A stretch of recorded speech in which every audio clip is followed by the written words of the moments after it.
আসসালামু আলাইকুম। আপনাদের জন্য সুখবর, মালয়েশিয়ায় যারা নতুন আসবেন কলিং বিষয়ে তাদের জন্য নতুন একটা সুখবর নিয়ে আসলাম। সুখবরটা হলো মালয়েশিয়ায় কর্মী পাঠানোর সময় বাড়ানোর জন্য চিঠি পাঠিয়েছে মন্ত্রণালয় আপনার বাইরের সাথে জরুরি বৈঠক, মানে মালয়েশিয়ার যে বাইরগুলো আছে তাদের সাথে জরুরি বৈঠক করে চিঠি পাঠিয়েছে, কিন্তু সেই চিঠির এখনও উত্তর দেয়নি এবং সেই চিঠির অপেক্ষায় আছে তারা। এরপরও মন্ত্রণালয় থেকে বলছে মালয়েশিয়ার সরকার যে সময় দিয়েছে ইনশাআল্লাহ ওই সময়ের ভিতরে যে সকল কর্মী যাওয়ার বাকি আছে সকল কর্মী আমরা ওই সময়ের ভিতরেই সব পাঠিয়ে দিব। তো যাই হোক, সকল বাংলাদেশি ভাইয়েরা যারা মালয়েশিয়া কলিং বেশি আসার জন্য আপনারা যাদের কিছু কাজ বাকি আছে বা কিছু, যাই হোক আপনাদের জন্য সুখবর। তবে আপনারা কেউই টেনশন করবেন না বা কোনো চিন্তা ভাবনা করবেন না।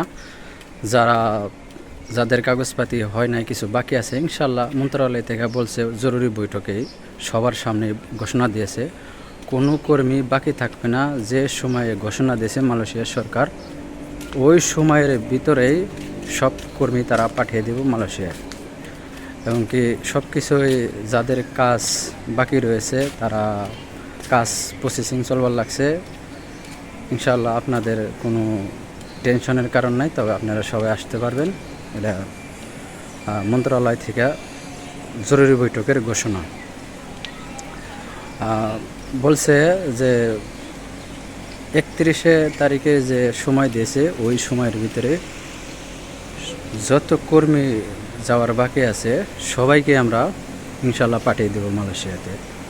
যাই হোক, তবে আপনারা কেউ টেনশন করবেন না। আর যাদের কাগজপাতি বাকি আছে কিছু, আজকে 16 তারিখ, 17 তারিখের ভিতরে ইনশাল্লাহ আপনারা এই বিচার সকলে পেয়ে যাবেন, মন্ত্রণালয় থেকে আশ্বাস দিয়েছে।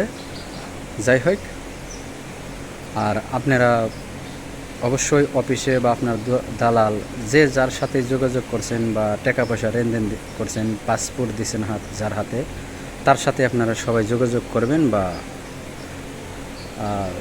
তাদের সাথে সরাসরি কথা বলার চেষ্টা করবেন। মোবাইলে না কথা বলে সরাসরি অফিসে যাবেন বা দালালের বাড়ি যান, আপনারা সরাসরি যে তাদের সাথে কথা বলে সব কিছু ফয়সালা করবেন।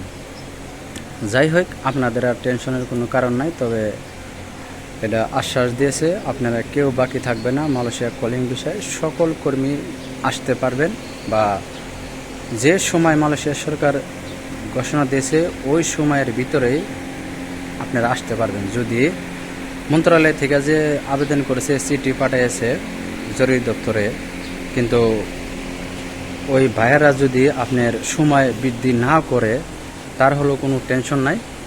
আপনাদেরকে যে সময় দিয়েছে মালয়েশিয়া সরকার ওই সময়ের ভিতরে সকলকে মালয়েশিয়া কলিং বিষয়ে পাঠিয়ে দেবে ইনশাআল্লাহ।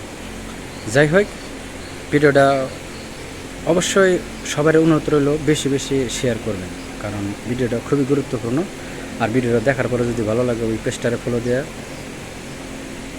পেজটারে বেশি বেশি ফলো দিয়ে পাশে থাকবেন। আর চ্যানেলটারে সাবস্ক্রাইব করে বেল আইকনটা অন করে রাখবেন। সবাই ভালো থাকবেন, সুস্থ থাকবেন। দেখা হবে না কোনো নতুন ভিডিওতে। আল্লাহ হাফেজ।